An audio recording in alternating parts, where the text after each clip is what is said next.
Okay, we're recording. Cool. Strong Speed Record Chat number 47. And we've got Rich Collins.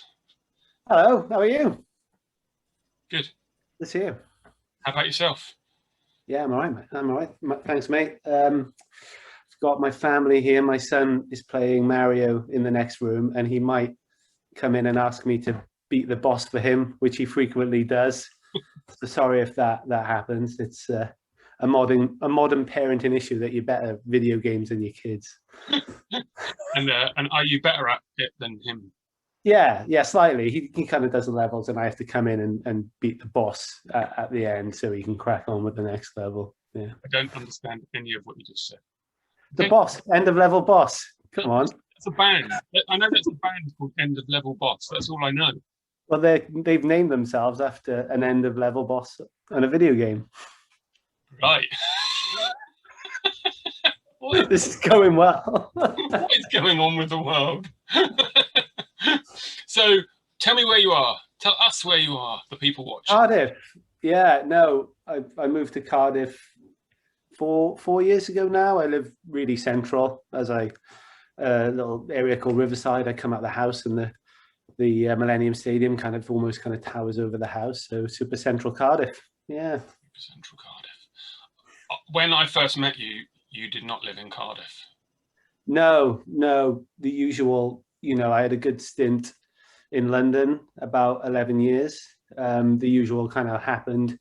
Had a child, and then you start to think, this flat feels really small, and then you fancy a house, and then that ultimately, for most people, means leaving London, and that's kind of what happened, really. But it's great, I really love it here. I think as I go back to London all the time now, you realise how knackering it was to live there. So it's a nicer piece of life here. Yeah. I'd have to agree. I'm exactly the same myself, pretty much. So when I first met you, you were putting gigs on. Yeah, I think so. I think, when would I have met you? I think maybe I don't know what year this was, but the first time I saw Hey Colossus was at the Windmill. You guys were playing with Todd. It was like a Riot Season night. Yes. I think it was like a Wednesday or something. Or yeah. Somewhere around here, like in the pile of detritus, I have the little CD that we gave away at that gig. Oh, really? I didn't get one. Yeah, do you have that? I can have that one. I'm owed that. Right, yeah. I think we gave it away on the door. It was like a little 3-inch CD. It was a Deathscalator Todd and Us sort of 3-inch CD. Oh, cool. Yeah, I think I would have said hello. Yeah. And then, yeah, I was right doing, I wanted to kind of contribute to music in some way. So I was writing reviews for a brilliant website called Echoes and Dust. And then, I just wanted to get a bit more involved.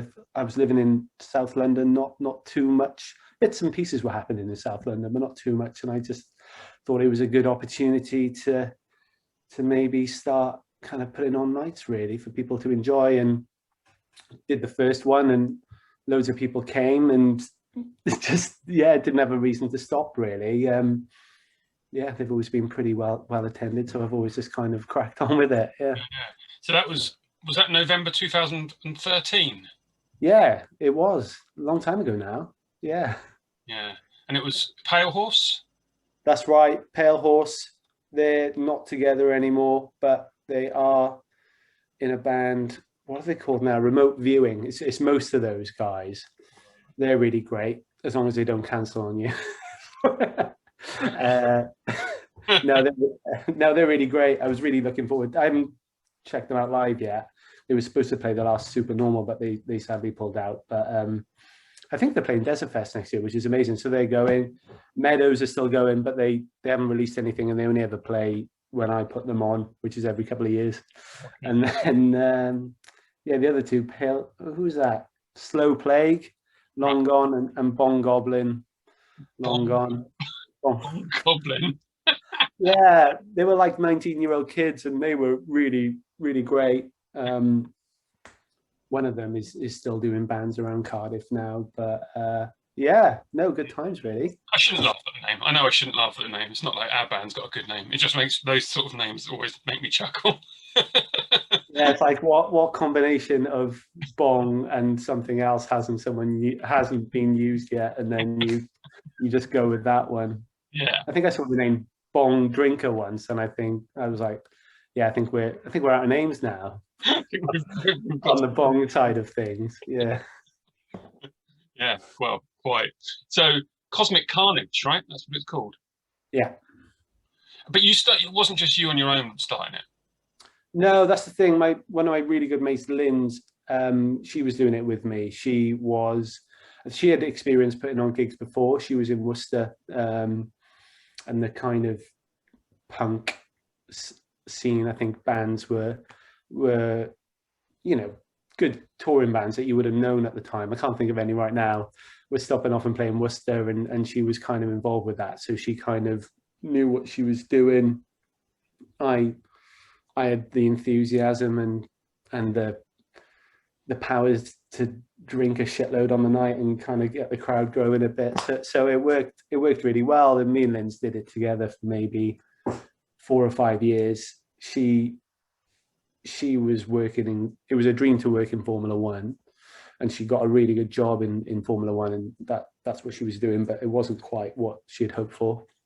Quite a lot with these things, and went on to do a PhD in renewables and saving the world, and then went off to live on a remote Scottish island, which I believe is fueled by renewables. And she's so not involved anymore. I think if you want to be involved in a music scene, you don't move to a remote Scottish island. So yeah, she's out of it. She's out of the mix now. Yeah, but okay, but you're carrying on, and you're in Cardiff. Yeah, goes on in Cardiff, but you're also still doing. Yeah, no, I mean when I left London, I didn't really know if I'd put on another gig, because even though I grew up 20 miles away in a town down the road called Bridgend, I didn't really know Cardiff that well.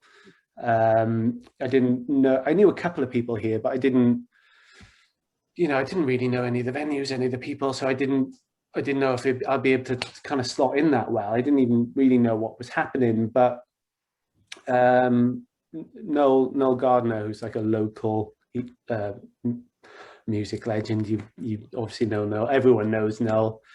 He'd been putting gigs on from time to time, so we teamed up, and then it was good timing really, because the Moon had just closed down. But they started a kick funder to open it as a kind of community interest company, which means that any profits get made get put back into the community, etc., which means you get kind of cheaper business rates and all that. They don't make any profits, so I don't know if the community sees much money, but with the model that they have, they were able to do kind of put up a bit of money on weekends to do free entry gigs. So it worked out brilliant for me. So, I was able to kind of start bringing some great bands down from London and kind of all over really with a decent-ish budget, and then and not worry about kind of selling tickets, because I think that's the challenge with promoting, is that you'll do a few, one will go horribly wrong, you'll lose a few £100, you get your fingers burnt, and you don't really want to do it again. So it has been a bit of an open goal for me in Cardiff.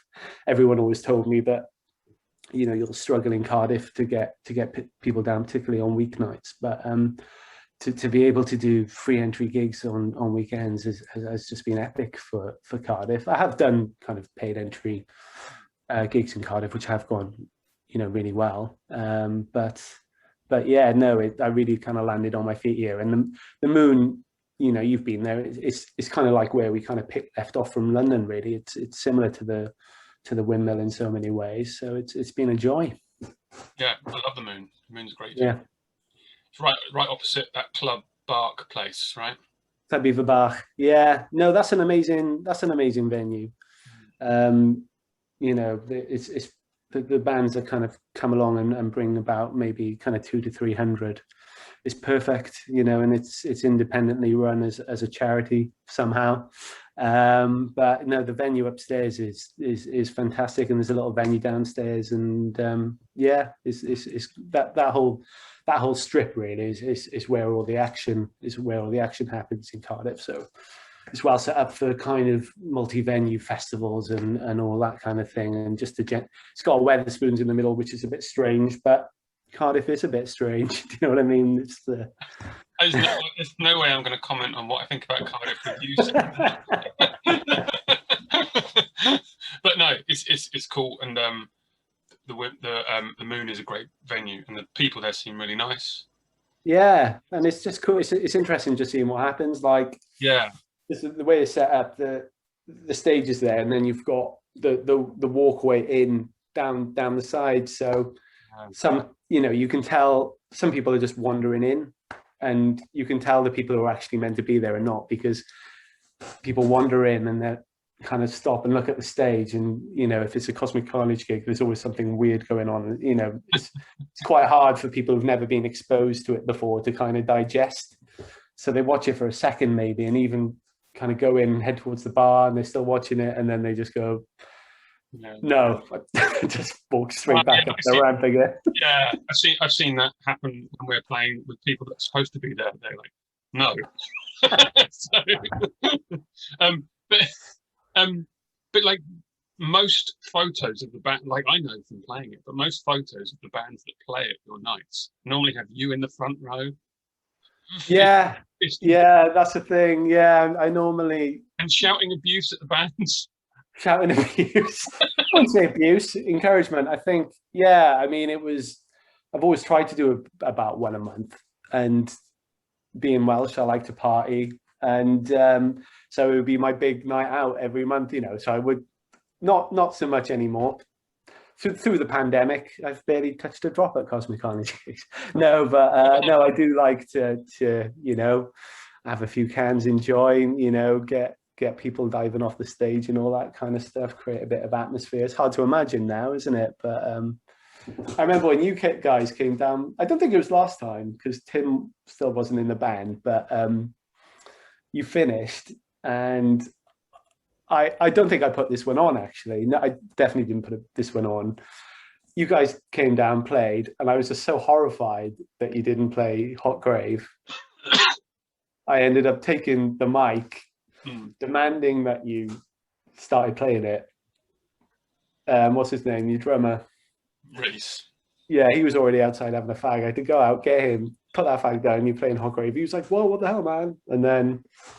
And then, yeah, all of a sudden you were playing it, and we all had a good bop around to that one. So yeah, that's a kind of antics you can expect.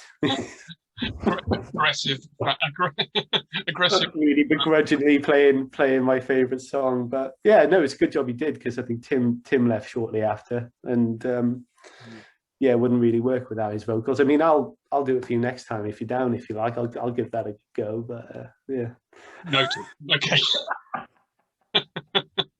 that cancel Cardiff. So how many? Do you have any idea how many shows you put on?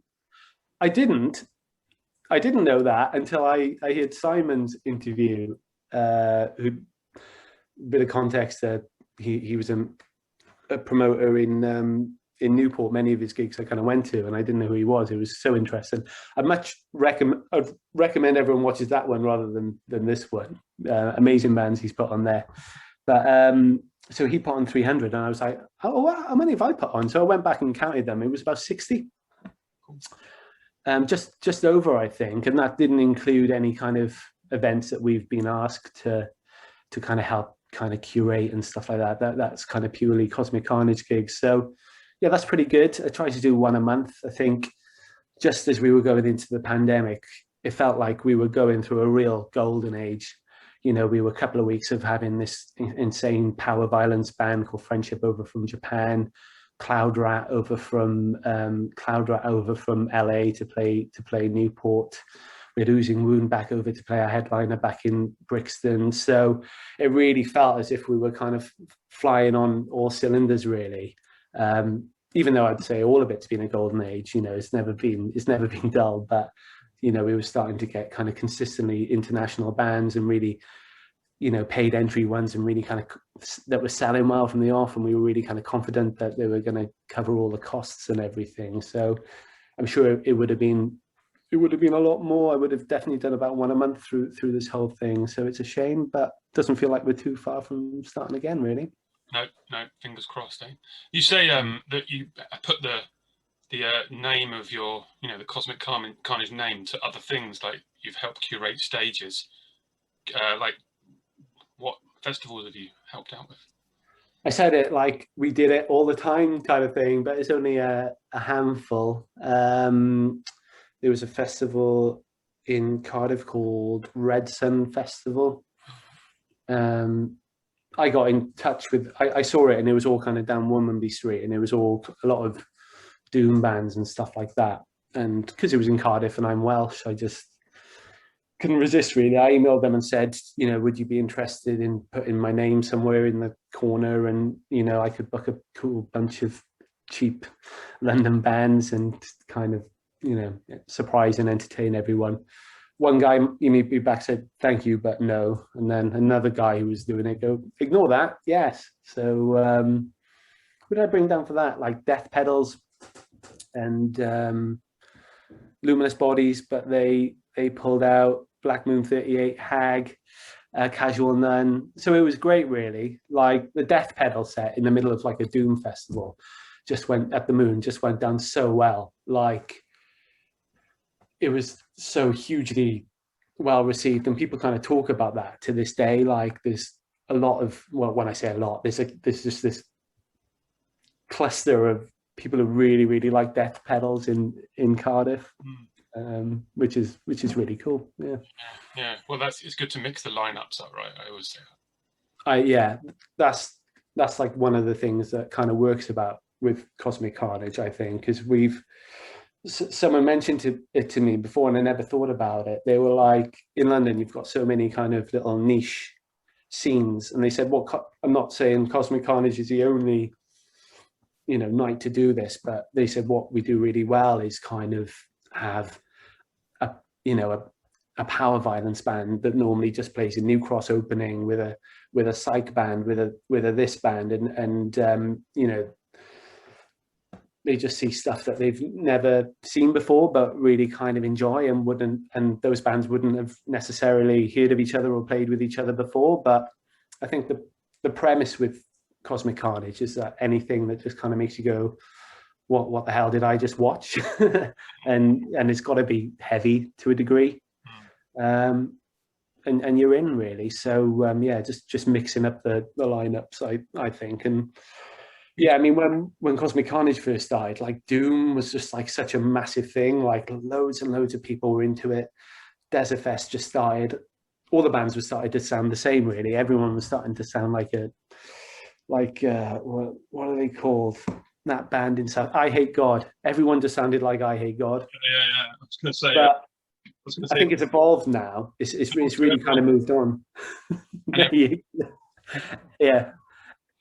Naturally, everyone sounds like that, and because of that, everyone sounds like Black Sabbath. But I think when you look at the lineups now that kind of happen, even if when you look at the Desert Fest lineup, you see how it's really kind of moved on. You know, having bands like you on and Nod and all that kind of thing. It's all started to kind of get nice and mixed up, and times are changing. Yeah, I think where it's healthy, and it's healthy. But so you do the all dayers as well. So tell me about the smash it out all dayers, because that's a mixture as well. Because you have like a little room with like noise making people. And that's a bit of a. Oh yeah, no, they're amazing. So in the Windmill on the weekends, they just like to do an all dayer just to get as many people in there as they can and stay afloat. So they've got kind of facilities at the back to have a barbecue halfway through the day, which kind of keeps people there and sober-ish. So we did the first one with a band called Morcobot from Italy playing, who are still going, who are brilliant too. Have you seen them or heard them? Name rings bell, don't know. One of them's in Zol. Do you know Zol? Oh yeah, we played with Zol. Yeah, they're brilliant. They're kind of two bass players and drums. Of course. Yeah. Yeah, and Pigs played that one, Art of Burning Water, and like Polymath. So it was a really kind of varied lineup. And then the next year we had like Terminal Cheesecake and, you know, No Spilled Blood. And when you look at those lineups over the years, they're just amazing, you know, not to brag, but it's not me that's amazing, it's the bands. I think, you know, every year, you know, top to bottom really, and they sell really well. It's part of it really is down to the promoter though. Like if the person putting it on is a character, yeah, you know, and carries like a persona, then that helps. Like, you know, some promoters don't, and some promoters are a bit more behind the scenes. But you're like one step away from the stage. Do you know what I mean? Yeah. People see it as like, yeah, we're going to play it, you know. Yeah, I mean that's it really. Because it's called Smash It Out. We do like to book bands who are really energetic and going to get the crowd into a frenzy. We kind of, you know, I do them with Toby these days, who kind of works at the Windmill and does nights now and again. But we like to kind of, you know, go all out when we announce the lineup. We want people to go, whoa, you know, I'm not missing out on that, and kind of buy their ticket straight away. And that's what's kind of happened. I remember the first one, I think we sold about 20 advance for that first one. That was really, really good at the time. That was like, well, hey, what a result. You know, we hadn't sold as many as that in advance. But now, like over the years, like it's, you know, we'll sell 100 plus, you know, in advance. You know, people are keen to kind of secure their spot and come. It's mad how it's increased over the years. So yeah, as long as the Windmills keep going and there's no pandemics, we'll return every year to London and have our party day. And it is really cool, as you said, out the back there's a shed, and Tim, who's in what does he call himself? Cementimental, and his girlfriend Ninja Riot. It's so hard to remember all these little noise names. Yeah, they kind of curate it every year, and it's like every year that just gets more and more of a thing.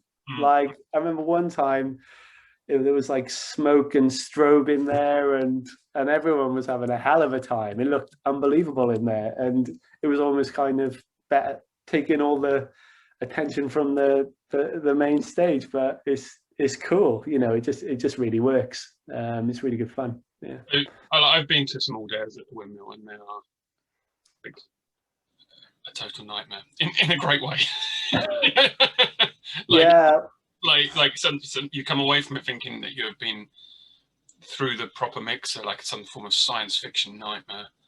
Like if you're into like getting like having either you can't work out if it's the worst day of your life or the best day of your life, go to an all day at the Windmill.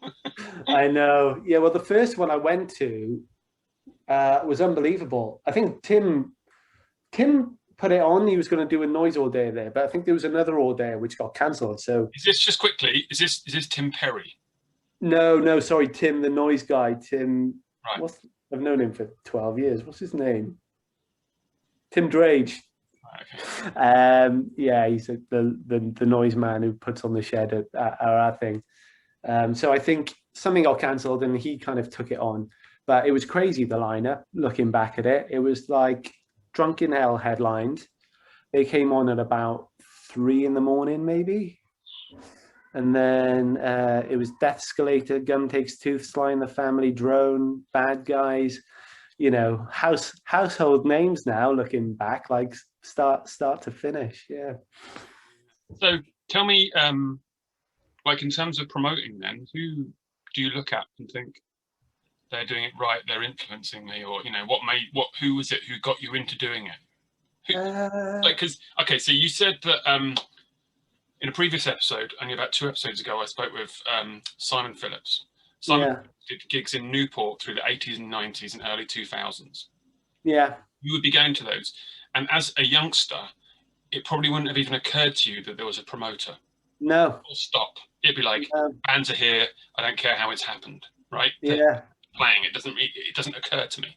But then when you watch Simon's interview or whatever, and you're like, holy shit, like this is real.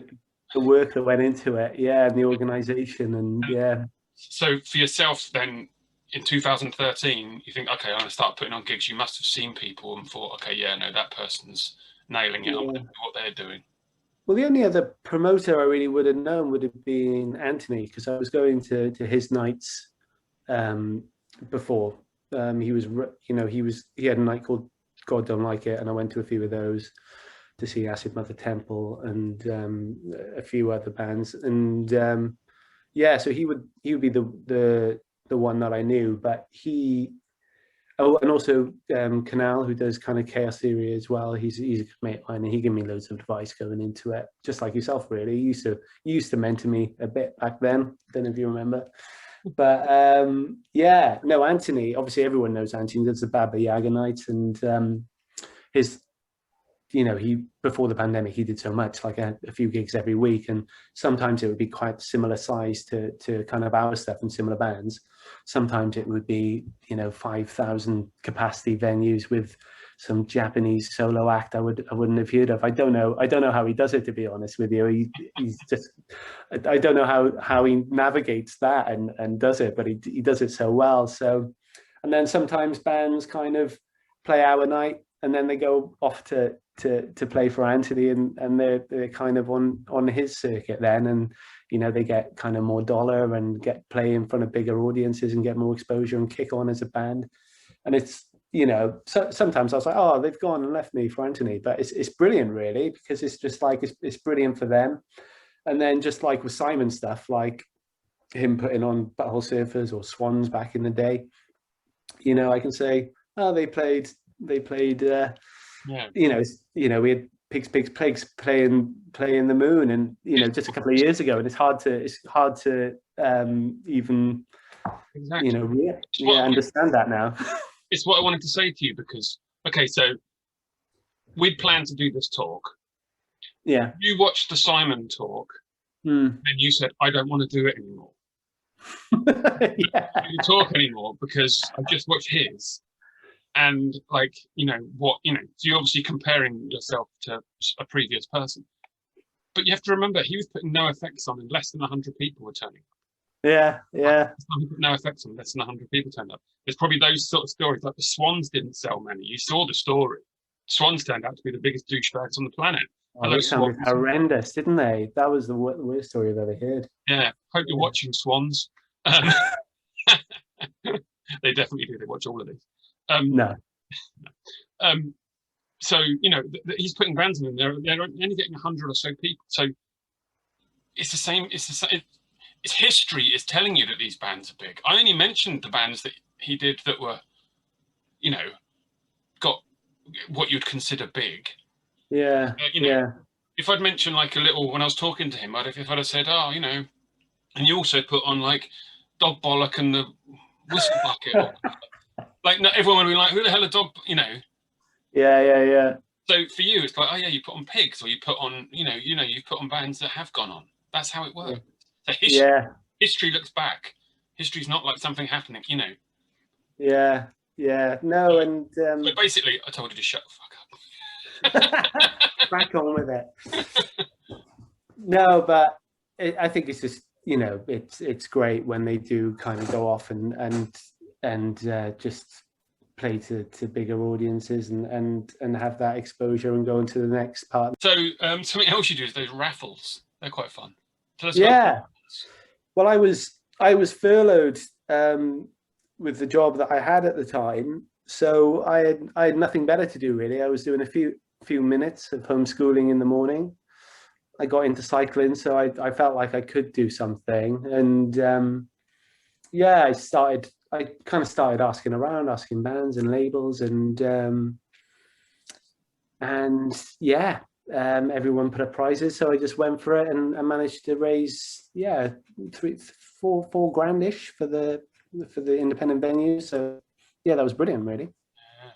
By the way, the last raffle you did, the prize that we offered up, no one claimed it.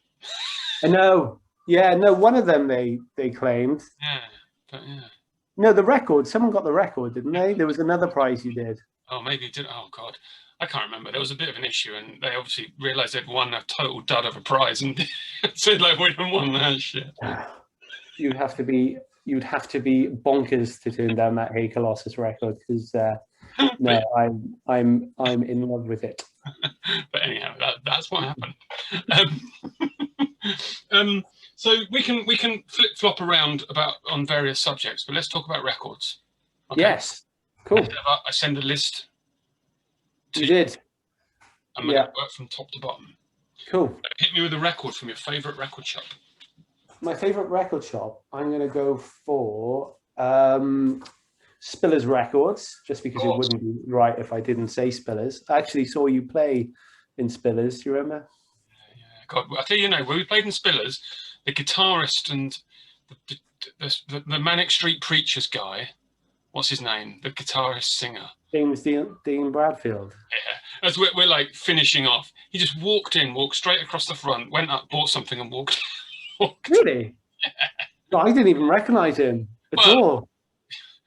Yeah. Man, because I'm so central in Cardiff, I don't want to be disrespectful to the Manics or Manics fans. Oh, please do. God, they're my band. Especially now. Well, yeah, because we live so central in Cardiff. The last time that they played Cardiff Castle, we were sitting in the garden having a barbecue, and I could basically just hear the set. And he can't actually sing. He was just squeaking. Everything is like out of his range, and he was squeaking away through the set. I'm just like, take it down an octave, man. Jesus Christ, you're killing me with this squeaking. They're massively influential in Wales, particularly in the valleys, and people do love them. And they were until kind of modern times, the only band that have really kind of done anything from the valley. So big love and respect to them. But, yeah. There's some band. There's that band from Wales that did something that we don't talk about. Yeah. No, I mean, back to your question, Spillers.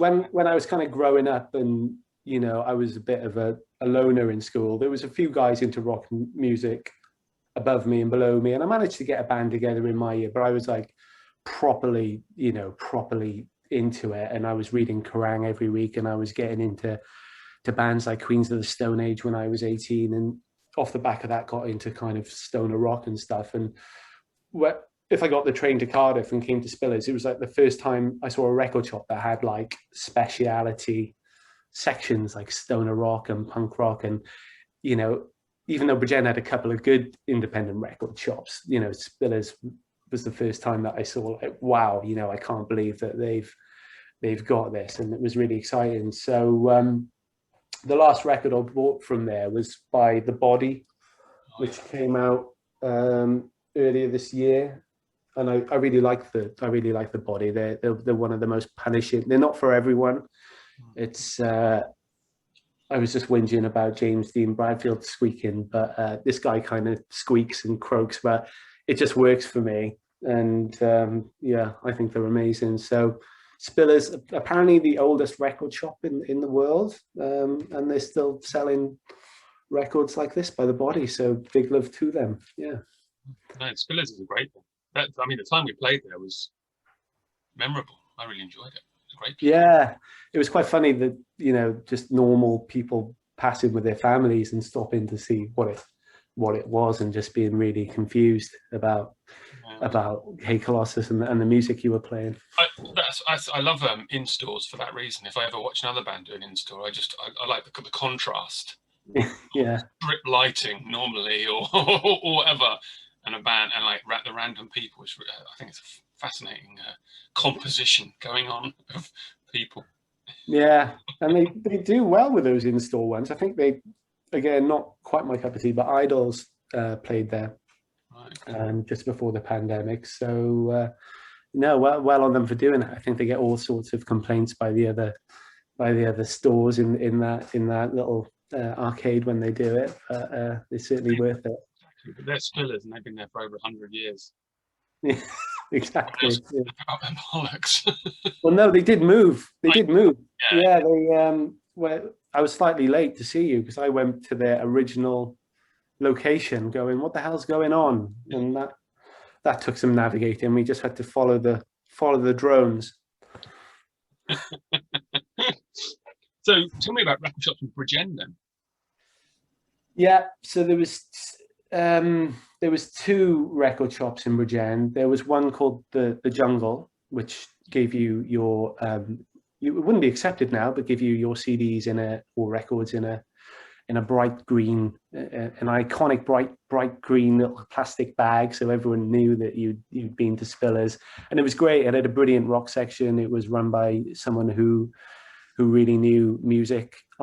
I did my work experience there when I was in, I think it was year 10. So I was able to not go to school for a week and just hang out in this record shop. And this guy really gave me an education in music. I was only like year 10, so like 14 or whatever. So he was like, what music are you listening to? And I was like, I like Green Day. And he was like, right, okay, your next steps for you is your Rancids, your Bad Religions, your NoFX. And he was just, he was really kind of kicking it all on for me. But it was quite funny just being in a record shop. I think at the time, Aqua, do you remember Barbie Girl?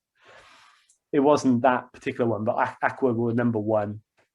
And Massive Attack had just come out. What was it? Teardrop. Oh yeah.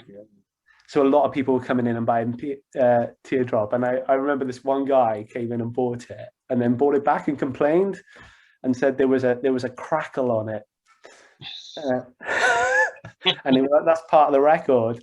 And he's just like, well, it didn't have the crackle on the radio. And the guy was just like, honestly, it's meant to have that crackle. Like, yeah, quite. That's a good work experience to have. Yeah, no, it was great. And there was another record shop called, I can't remember what it was called now. That's going to annoy me. Hitman Records, just around the corner, and that was really good as well.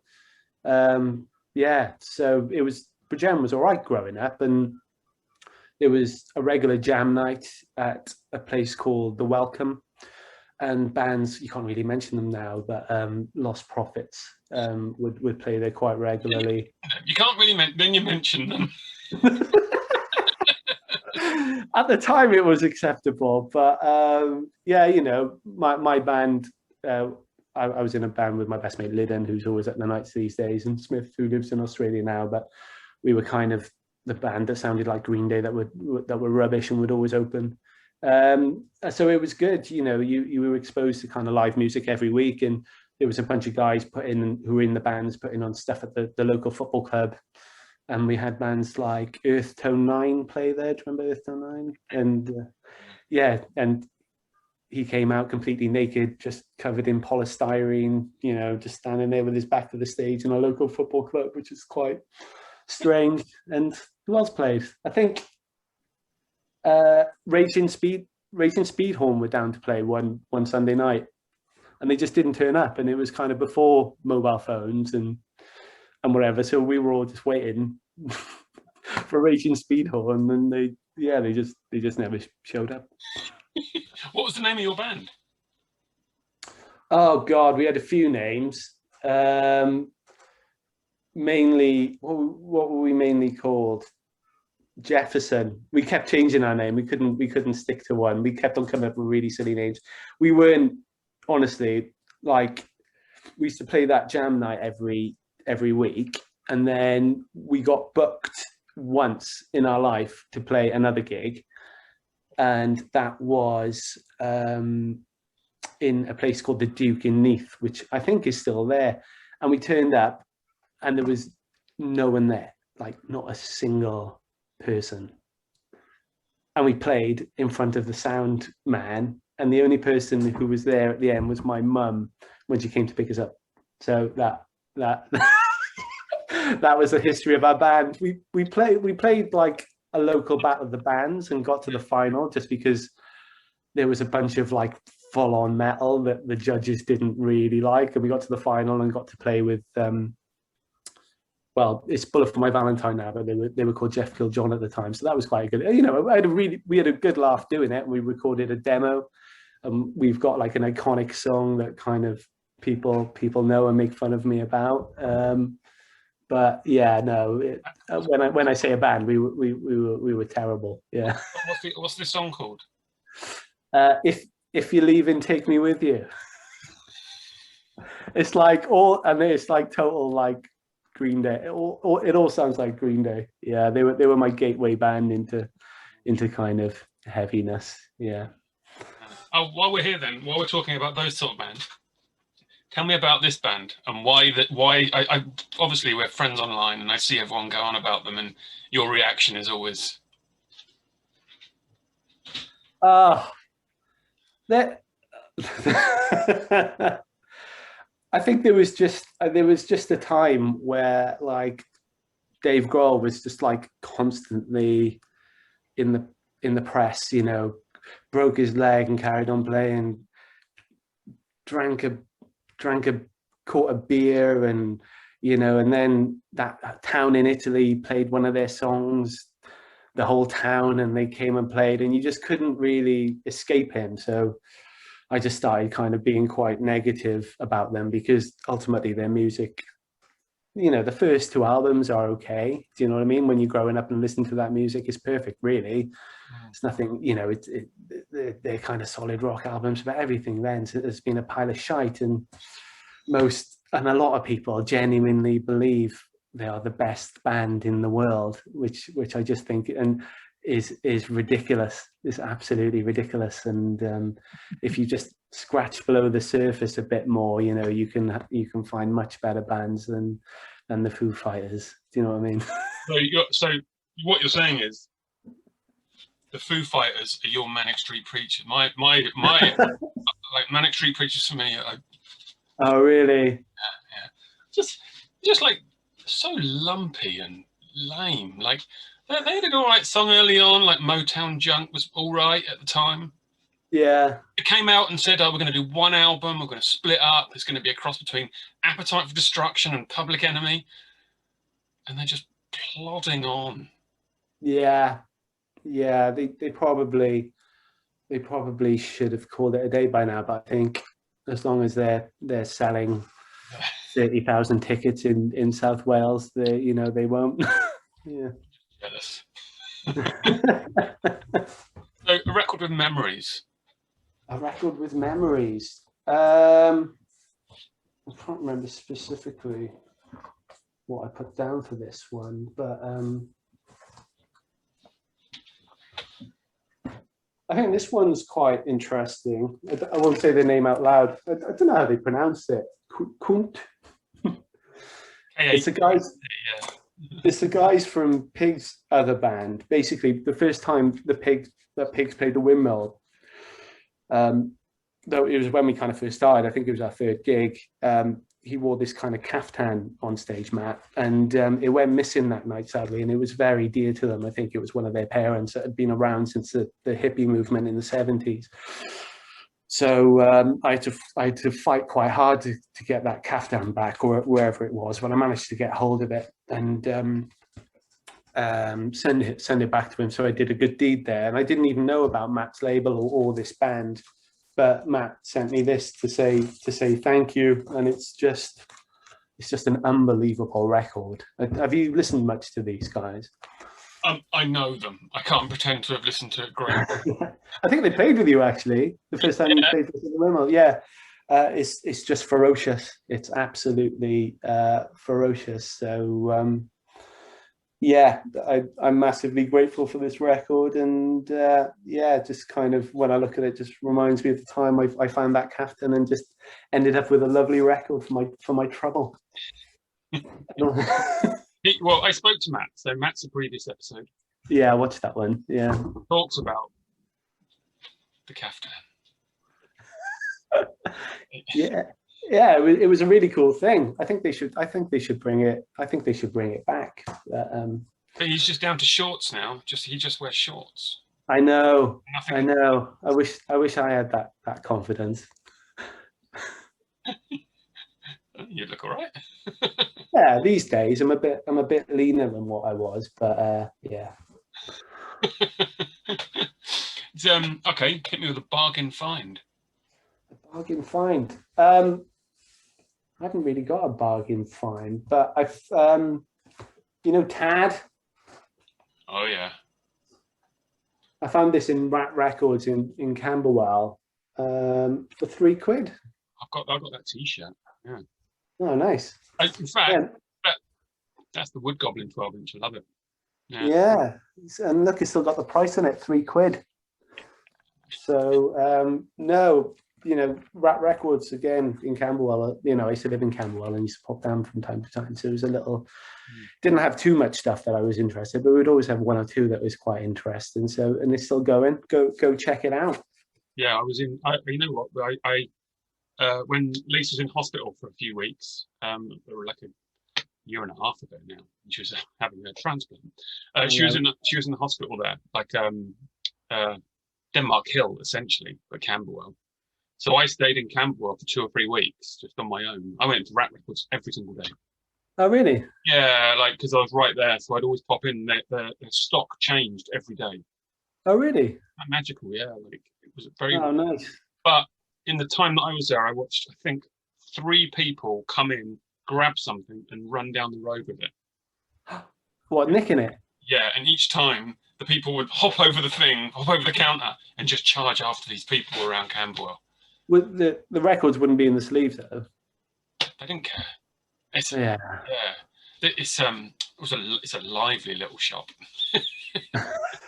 That's the thing with Camberwell. I lived there for a long time, but like if you're not used to living in Camberwell, it can be quite overwhelming. There's a lot of characters, like because we put on a couple of gigs over there, and under the church, and I remember walking up to the man who kind of run that venue under the church, and was just like, hello, and he was terrified. He thought I was some kind of local which is enough to make you a bit terrified. But I was like, I'm the promoter. He was like, oh no, nice to meet you. Looking forward to the night. Yeah, well, we used to rehearse just there. For like 10 years or whatever, we rehearsed just down the road from Camberwell in Drop. In Drop, yeah, no, I went there because we borrowed their back line to put on those nights, and what an amazing place that is. Yeah, amazing. I met you in the pizza place. I remember Blacker were recording their first record, or maybe the second. Oh, nice. Yeah, we met in the pizza place.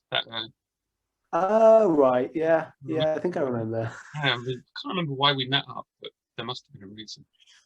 Did I? I maybe give you some posters to put up somewhere or something.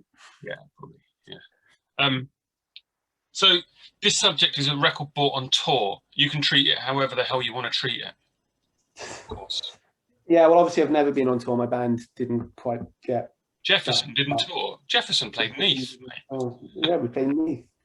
But this Oozing Wound record, basically, they're an amazing band, Oozing Wound. I think they should be a lot bigger than what they are. I think they are quite big. They get decent festival slots over in Europe and stuff, but they should be. I can imagine everyone who likes that kind of early Metallica, Slayer, everyone who likes thrash to be really behind these guys. Do you think, am I right in thinking that most of their records, if not all, are on Thrill Jockey? Yeah. Do you think that is perhaps a reason that Thrill Jockey's a good label, right? Yeah. But if their records were on a different label, do you think it'd make a difference? Yeah, maybe. Yeah, I suppose maybe there is a glass ceiling to that, but I don't know. I don't know if they'd be being held back at all, because you can kind of smash through the record. I mean, look at bands on like Goat on Rocket. Yeah, no, it's not so much. Sorry, it's not so much the size of the label. Like Thrill Jockey's a big label, I think. To my mind, they're a big label, but like music-wise, you don't have them particularly down as a thrash metal label. Yeah, I know what you mean. But you wouldn't have a thrash label these days, because I think if anyone says to you a thrash band now, you'd just be immediately turned off, thinking it's been done to death. But these guys just do it so well. I love them, and they the first time they played London, they were playing Milton Keynes the next night, which is where Lynn's lived. So I went up to Milton Keynes to see them as well. So I kind of felt like I was on tour. it was a very different experience seeing them in Milton Keynes compared to London. It's a great venue. Don't know if you've ever played there. What's the venue in Milton Keynes called? Do you know it? No. But it'll come to me. But yeah, no, I bought this off them. It was quite a funny story actually, because Thrill Jockey came to see them in London. I made sure they were stocked up with all the merch that they needed. The band said, "We're not selling any CDs. We want to swap them all for vinyl." I'm pretty sure this is what happened. I was quite drunk. So they were like, okay, so they switched out all their CDs for vinyl. When they saw them in Milton Keynes, this really old rocker came up to them and said, "I want to buy 10 copies of that CD." And they were like, "What do you want to do that for?" "Oh, I liked you so much. I want to make sure that I've got a copy for all my mates." They didn't have it. And they were like, "No, well, we gave away all that CDs last night." But no, they're a great band, and hopefully they come back over soon. I've got a lot of time for them. There's again, previous episode, Anthea pretty much looks after Oozingwound when they tour in the UK. Oh, amazing. Cool. At the time she was working at Thrill Jockey, so she's very fond of that. Some good stories. Well, they played the last Cosmic Carnage before I left London, and it was berserk at the Windmill. It was absolutely berserk. It was the first time I've ever been kind of worried about the Windmill, about something really bad happening, because it was like one of those nights where like it was like the sweat just coming off the ceiling. You had people who were in security guards but just having to act like security guards to make sure nothing fell over. It was absolutely berserk. You know, like I think that bands, you know, so the Windmill holds what, 150 tops? Yeah. So they might be able to get 200 people in London or 250, right? Else, Yeah. Like in a slightly bigger venue, but they're always going to want to play somewhere like the Windmill. Yeah. Because yeah, definitely. It out and it just gets lively. Yeah. No, they loved it. They literally couldn't believe it. I remember, like, in between songs, he just stopped and said, "Why are you moshing now? We're not even playing." So yeah, I think they came off and told me that was like the best gig they'd ever played, and they'd been going for years, and you know, touring all over America and Europe. So that was really cool. Well, that must be satisfying.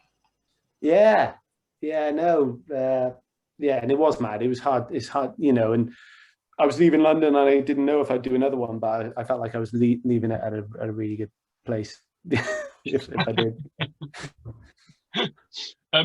What about a record that people wouldn't think that you'd like? For this one, I pulled out Different Class by Pulp.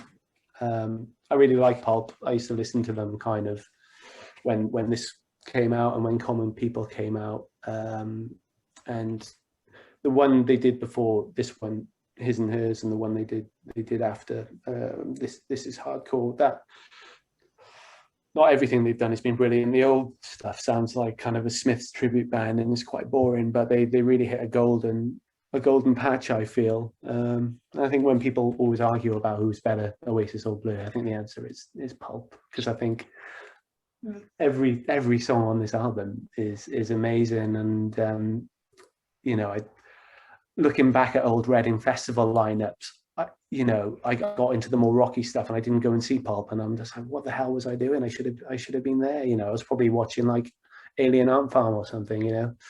But no, a lot of time for them. I was lucky enough to go and see them in Hyde Park, maybe in around 2012. Oh yeah. Me and my wife went, and it was just one of the best nights of our lives. They were so good. It was unbelievable. So yeah, no, I've got a lot of time for Pulp. Is that, out of interest, is that record, is it one with the different inner sleeves? Yeah. Oh yeah, no. Okay, yeah. There's a version where it has like you can alter what is the cover that goes in the gap. There's a version of that, I think, where the sleeve is like a die cut hole at the front, and you have like nice. all sorts of various. Oh, I'll have to keep an eye out for that one. I picked this up not so long ago, actually. I was at a record fair in Caerphilly, and it was just there, and I was like, you know what, I'm finally gonna buy that. I deserve it, and I'm gonna buy it. So yeah, spot on. Hard not to like Pulp, and I think it's hard not to like a band like Pulp. Yeah, no, they were brilliant. I think yeah, and when you watch their old kind of festival performances at Glastonbury and stuff when they were in their heyday, it's just unbelievable, really. I think their big break was when, who was it? Some big band pulled out of playing Glastonbury. Someone like the Stone Roses or one of those bands pulled out. Yeah. And Pulp just took their spot and just it blew them up all over the place. Yeah. Always the way. Yeah. And so here's the thing then, because it's something that's come up a few times when I've spoke to other people. You saying that, you know, when you, I'm guessing, say you as a teenager, you'd go to a festival and you'd rather watch Alien Ant Farm than Pulp. Do you know? But yeah. But do you think, like, as you've got older, your tastes have broadened? Like you're now like way more accepting of this and that, or do you think you've? Yeah, no, definitely, definitely. Like stuff that I probably thought was way too weird back in the day. Do you know what I mean? Is totally acceptable now. Like as a teenager, I don't know how I would have found like Acid Mother Temple or Shit and Shine, because I mean that was the start of it, really. There was a guy. I basically moved to London in 2006. Met this guy who kind of sat opposite me, who was just like really into all this stuff. He still is. He does all the artwork for the night. I still work with him now. Actually, he moved on, and I can't get rid of me. I followed him over to the new place. I was listening to bands like Queens of the Stone Age, and he took me. You know, I was into, you know, niche stuff than that. You know, beyond that kind of Electric Wizard or Orange Goblin. Like, you know, I wasn't kind of entry level, but he took me to see Acid Mother Temple play it. What was that venue in Soho in the West End? It's not there anymore. It was like a cross-dressing place most nights, and then it had hard rock gigs. It's like a really, really famous venue. It'll come to me. But he took me there and saw Acid Mother Temple and Shit and Shine, and then I just realised there was this whole world that I didn't know about, and I was just kind of away then. You know, I was just looking for those bands on lineups and just exploring what bands they were playing with, and it was all starting to click. And you know, I'd moved to London, and I was really able to, you know, follow it and get really into it, and yeah, just amazing, really. Yeah, no, it almost excites me hearing you talk about that sort of discovery, and then Yeah, that world that has opened up when you finally find the key to the door. well, that was it. I mean, Shit and Shine at the time, I can't remember how many people were in that band, but it felt like there was about 12. It felt like there was about 10 drummers, and you know, and they were all wearing masks, and it was so loud, and it was just like, for the first 5 minutes, like, what the hell is this? And then it's just like, wow, do you know what I mean? Like, I need more of that in my life. So I did pull out a Shit and Shine record off the back of that. I haven't got many Shit and Shine records, but I do need to kind of get on Discogs and invest.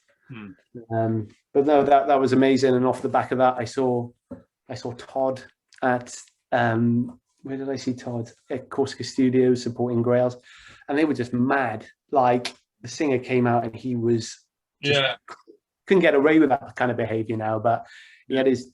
I did dig a Todd out. I was thinking. No, I bought that record recently. I love it. That's the best one.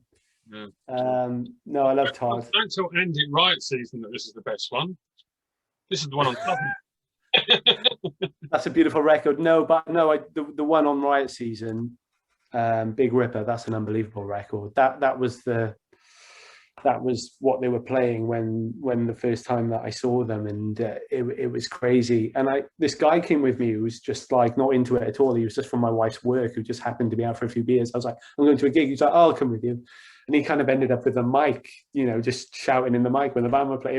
It was mental, but yeah, a lot of time for that. Yeah. So it's Craig Klaus was the singer. Todd. I know, it was a different guy. It was someone called Lawrence. Oh yeah. Lawrence Price. Yeah. Yeah. No, really nice guy. Yeah. Ended up. I don't know. Let's not go into his story. But yeah, really nice guy from years ago. I've known him. Yeah. Nice. Yeah. But yeah, so when it opens up like that and you just discover it all and you just step into the portal, it's Yeah, well, that's the thing about living in London. If you're there kind of child free, like just this stuff every night. I mean, I remember when I was first promoting, the Black Heart was such an important venue because they were getting bands, from America over, Seattle on like a Wednesday. You could go there and see like really kind of quality acts. It was just like a relentless machine. And then the underworld playing bigger bands like that. And I don't know how I funded it all, but I was going to a few gigs every week, and it was just an amazing time, really. I think it's hard to imagine, just because of the pandemic and everything, it's hard to imagine those kind of times now. I think Cardiff got something about once a fortnight that you'd want to go to, but in London, it's more or less every night, isn't it? It's rare where something doesn't kind of catch your eye. Most people do have a 10-year window of going to gigs from the age of like 20 to 30, and then you're like, okay, and now I've got kids, and now my life is a bit different. But yeah, I think I'd agree. But also, what do you think, like, post-pandemic, what do you think about, can you picture an Oozing Wound gig at the Windmill with 150 people climbed on top of each other? How does that make you feel now? It's hard to imagine it, isn't it? It's quite hard to get your head around. But as long as I don't know, so we haven't got this kind of Freedom Day in Wales on the 19th of July. I think Wales's strategy all the way through this has been see what England does, and when they cock it up, do the opposite. So I think now, when you look at the TV and you see the England fans celebrating on the street and climbing over each other, it's quite hard. It's quite hard to, on one hand, it's great that it's happening again, but it is quite hard to digest, isn't it? But I think the more that it happens, I don't think it will take us long to get used to going back to normal again.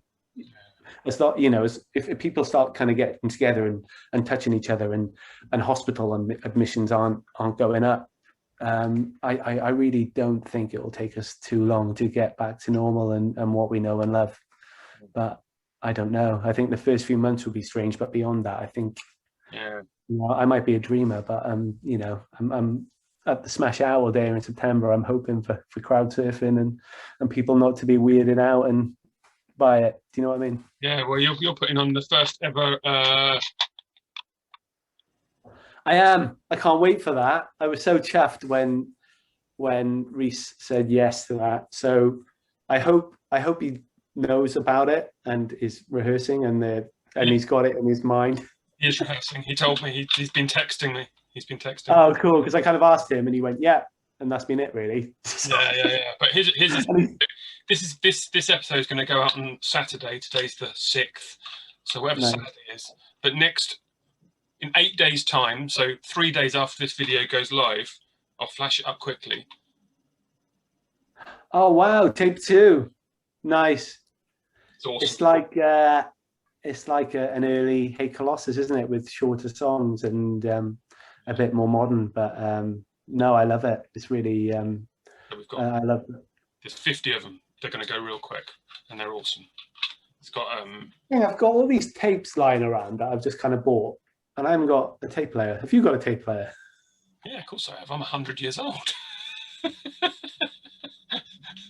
And they're not that easy to get hold of. You would have thought you could just go on. Yeah. Anyhow, well, it's going to be available digitally, so then you can collect and have both. But it's just to sell it because it's on the wrong speed, of course. It's so good. It's got a Colin from Sex Swing playing horn on it and everything. And that'd be great. Yeah. Maybe I'll play the Windmill. Yeah, maybe. It's like a noise rock suicide band. That sounds amazing. Really excellent. And I think they'll fly out. So Wednesday they go online. That sounds right up my alley. It's really brilliant. So the last subject I have is favourite 10-inch and your thoughts on the format. Oh, I don't really know too much about formats. I'm not like a massive snob or anything, but just this one I pulled out. You probably recognise this one. It's one of the only that I've got. So yeah, I mean, probably just a representation of the time, really. When did this come out? About 2004. 2004. Amazing. So it's got Todd. It's a split with Todd, Part Chimp, Lords, and Hey Colossus. I don't know too much about Lords. I think they were slightly before my time. But Lords were a three-piece from Nottingham. oh, okay. Chris is in Colossus now. Oh, right. Yeah, yeah. They went on to he was in Grey Hairs after pretty much sort of after Lords, and Kogamaza and a whole bunch of other bands. Harris, Elvis was the drummer, and now he's a surf instructor in Ireland. Amazing. Yeah, and he's cool. And Phil was the other guitarist. They were a brilliant band, Lords. God damn. Is his real name Elvis? Of course. Amazing. No, but no, I like this one, and no, it's a nice thing to have. Yeah, it's certainly of its time. I guess that would have been before your gig going time in that, because we toured that, like the four bands. Ah, nice. Yeah, so yeah, that was 2004. But yeah, good times. 4 different labels released it as well. I know. I saw that Rock Action did it, which is quite a scoop, isn't it? It was the 4 bands, the labels they were most involved with split the release. Like Todd were on Southern at the time, Lords were Gringo, and Part Chimp were on Rock Action. Yeah, and we did the Johnson family. So oh, sweet. Yeah, it was fun. Yeah. So 10 inches aren't in your world then, is what you're saying? Yeah, no, not really. Sorry for the great record, but a dead subject for me. Right, yeah. But anyhow, whatever. You're of an age. You're a digital person, really, aren't you? Yeah. No, I am. Spotify I pay for every month. You know, I know it's not brilliant, but you've just got access to every record that you can. But no, I do love buying records. I treat myself to 1 or 2 every month to make life worth living, waiting for it to turn up and everything. Yeah. You just whispered that quietly. Yeah, just in case my wife is on the other side of that door. That's what it looked like.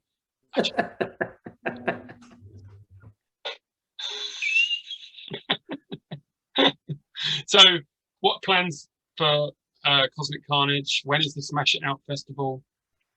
So that's on September the 18th. I think that's looking really likely to go ahead now. Who's playing it? Blacklisters are headlining it, who are a band I've been trying to book for years, really. They had a new record this year, which is unbelievable. Noise rock band from Leeds. Michael, who are the new kind of bad guys band. The Alcoholics, Wallowing, who play really nasty doom and get dressed up as beekeepers and have smoke and everything. And a grindcore band from Nottingham called Nothing Clean, who were just, yeah, the first time I saw Nothing Clean, there was this guy in Cardiff. Well, you know the band Obey Cobra. Yeah. They used to put on, and this other guy who lived in this house, he used to put on house shows. Have you ever played a house? Probably, I'd imagine. They lived above a Ladbrokes, and they would just put on full gigs in their living room, and it was meant. They've moved out now, sadly, but absolutely mental. Like, I went to a couple and thought the floor was going to fall through. I was going to be impaled on a girder, and it would be like he died doing what he loved, you know. So yeah, no, I missed those shows, but the first time I saw Nothing Clean was at that. So yeah, no, the whole lineup kind of start to finish, really. It's really bleak, really heavy, really fun, and fingers crossed it can go ahead. And then in October, first gig back in Cardiff, which will hopefully be timed right. We've got Wasted Death, who is Wayne Adams, who records many of the amazing bands that play Cosmic Carnage. He's like a genius. He's got a new kind of hardcore, really full-on hardcore punk band called Wasted Death with some local hardcore bands. So looking forward to that. November, some young cats called Hey Colossus swinging into town. free entry heckles. You don't get many of those anymore. So no, looking forward to that as well. And then in December, end of November, because our usual weekend was booked. We're doing the. This is shameful, actually, because when you interviewed Simon the other day, and you were saying if you do a Christmas gig, it needs to be on like the 23rd or Christmas Eve. Yeah, our Christmas gig, we've had to call it almost Christmas Carnage because it's in November. It's November the 27th. We're doing almost Christmas Carnage, so I might have to put some decorations up in the moon to make it feel a little bit Christmassy. But no, We Wild Blood headlining that one, and they're a band who have been around for years, and they played Cosmic Carnage years ago. I think with you guys, actually, with Henry Blacker at the Unicorn. Do you remember that one? Yeah. Death Pedals play that as well. Yeah, and Fuckjar and someone else played it. Quite rude, not remember. Newts. That's right. Oh yeah. Yeah. We Wild Blood. You wouldn't have imagined they would go on to headline for us one day, but they've stuck at it and really done. I think their records are amazing, and I love it that they've got their own little label as well, and they're putting out kind of bands who wouldn't necessarily get a chance to put out their records. So yeah, they're doing brilliantly from a DIY point of view. Got a lot of time for them, so yeah, looking forward to getting them down to headline. Here's a question: how can you tell a headline like how does a band become a headline band? How do you know? You just kind of get it in your. It depends really, because sometimes we have like.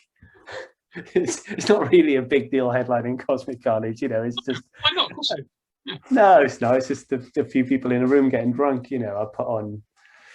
There's a community centre just outside. It because you mentioned it in your book. But there's a community centre just outside Cardiff, and you can put on gigs in the rehearsal rooms there. And honestly, by the time all the bands that are playing that night are in that room, it feels like it's so small. It feels like it's fairly busy. Do you know what I mean? So it doesn't really matter if you sell any tickets. But so a band might say to me, "Oh, can we come down and play?" And then I'm just like, "Do you know what? I think you could headline in the community centre." And they're like, "Yeah." So yeah, I don't know. I guess they've just got to be good, and you just have a gut feeling that as a headline band, people feel it's going to be worth coming down and checking them out. There's not an exact science to it. You just get a kind of a vibe and a feeling that you should do it, really. Your promoter's expertise.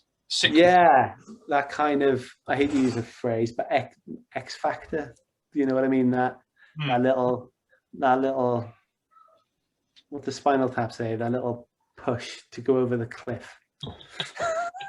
So before we finish, then just recommend a band or two, then, like a new band. A band or two. Well, I put a few more records together here. I love Art of Burning Water. I don't know what's happened to them, but I just absolutely adore Art of Burning Water. They seem to have disappeared off the radar a bit, but when I was looking at what records to talk about with you, I saw this. I was like, I don't know what to say about Art of Burning Water. They were around a good few years. They released some of the heaviest albums I've ever heard, and I realized today that I didn't have one of their albums that was on Riot Season, and I went on to the Riot Season Bandcamp. I saw there was the one with 3 copies left, so I quickly purchased that one. So Andy, if you're watching, it was because of Joe's homework. I went through and purchased that one. But wherever, I think Canal's moved to Ireland, so I don't know if they've got a replacement bass player. But come back, guys.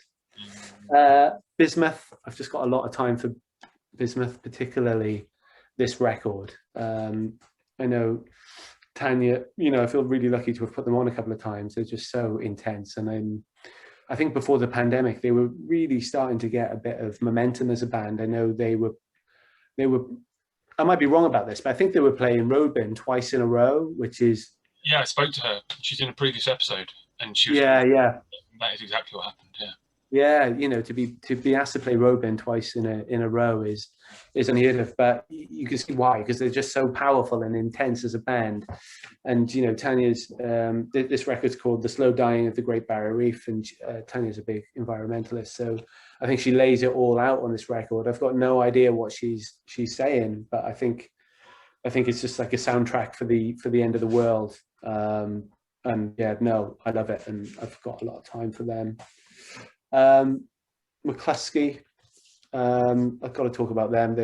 We haven't got many great albums that have come out of Wales, really. The Obey Cobra record, which is coming out on box in August, I'm reading. Sorry, there's a bit of family stuff going on in the background here, a bit of bedtime stuff. 1 second. There you go, parenting done.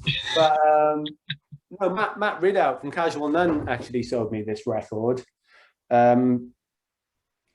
But yeah, no, I think this is like the perfect album, really. I think every single song on this brilliant. Didn't get into them until quite late, maybe in about 2008, 2009. I wish I got back into I wish I was into them when they first started, because I would have loved to have seen them play the smaller venues back in Cardiff. But they do come back now and play Club Viva Bach every couple of years. So I'm grateful for that. But yeah, just the perfect record for me, really. And then probably this one I want to talk about, Gold. Yeah, they started around the same time as us, really, and Alex was putting on gigs at the Windmill, and they were a Brixton band, so we had them playing now and again, and I think they've just kind of grown through the years. They started off kind of playing in that kind of hardcore doom scene that I was talking about earlier, but I think whenever they've put on a record, they've managed to be a lot more than that, and they're very like this record. I listen to it quite a lot. It's very weird. It almost sounds like monks playing doom, very kind of chanty, very just really cool, really heavy. So if they're playing in a community centre, they're perfect for it. If they're playing in a 200 capacity venue, and I remember seeing them actually in a festival in Bristol called Temples. Oh, yeah. And they played the main stage, and they just completely bossed that stage. So I think they're such an underrated band, and I know that they probably don't play together that often anymore with Alex being in Manchester. But just a lot of time and a lot of love for this band, and I hope they kind of continue, really. Yeah, it's GHOLD, isn't it? Yeah, exactly. I don't even know how you pronounce it. Like, I'm fairly good mates with Al. We've known each other for years. Pretty sure it's Gold. Some people say Gould, and I don't correct them. I think Alex says Gold. Yeah. Maybe it's like Nike and Nike. No one really knows what it's supposed to be. But yeah, he was driving Nod when we played with Nod and Chimp at the end of 2019. He was driving. Oh, nice. Yeah, I wouldn't trust him to drive me around. Well, here's the thing. Like, there's we played at Magazine 4 in Brussels. Nice. Church table. Everything set out beautifully, got all the records and everything, all this. He's standing next to us doing the Nod, selling the Nod stuff. We're doing the Colossus stuff, the Chimp stuff's there. And box of Colossus t-shirts on the floor, like blue ones. This sort of blue, not that t-shirt, but a blue t-shirt that we had at the time. And he knocked a whole bottle of wine into the box. Oh, no. And got red wine all over all of the t-shirts. There's like 50 t-shirts in there. Limited edition red splattered t-shirts. Type thing. And luckily the venue's like of a size and a nature to have a washing machine. Oh, wow. He took them all into the washing machine, put them in the washing machine and hung them up. And then we went to bed. In the morning, got all the t-shirts off the line, still slightly damp, maybe a few splatters of red, packed them up, took them to London, flogged them. Job done. There you go. Well, he's a bit of a handyman. So yeah, he knows what he's doing. He can get himself out of the situation. Yeah. Do you have anything else to say before you go and deal with putting the kids to bed and whatever else? No, not really. He's trying to break into this room as we speak. No, it's been lovely to talk to you, man. I'm really looking forward to November when you come to Cardiff. Does he want to come and say hello? He doesn't really. I don't really put him on social media. He's a He's a little recluse. He's a child of the 90s or whatever. But yeah. No. Good night, buddy. I'll be 2 minutes. Okay, that's fine then. Yeah, no, looking forward to it. I've got a quick question. Yeah. Are you playing Trembling Rose as part of your tour set? 100% yes. Yes, sweet. Looking forward to that one. That is my honestly, I listen to that song daily. I love it, start to finish. We were playing that at the end of 2019. That was nice. We're opening show. We were ending each night with Trembling Rose, and no one did the song, and it was long, and we just we don't care. We just want to play it. So we nice. Every night with it, and it was fun. Yeah. Well, I'm pretty confident that'll go ahead. So looking forward to hanging out, man. Oh yeah, it'd be great to see you. It'd be really good. Yeah. Cool. Let's wave goodbye, and then I'll stop, and we'll say goodbye properly once I've stopped. Nice. So, cheers, Mr. Rich. Take it easy, sir. Wave goodbye. Wave goodbye. That's it. Good. It's a good wave. My wave's better than your wave. Brilliant.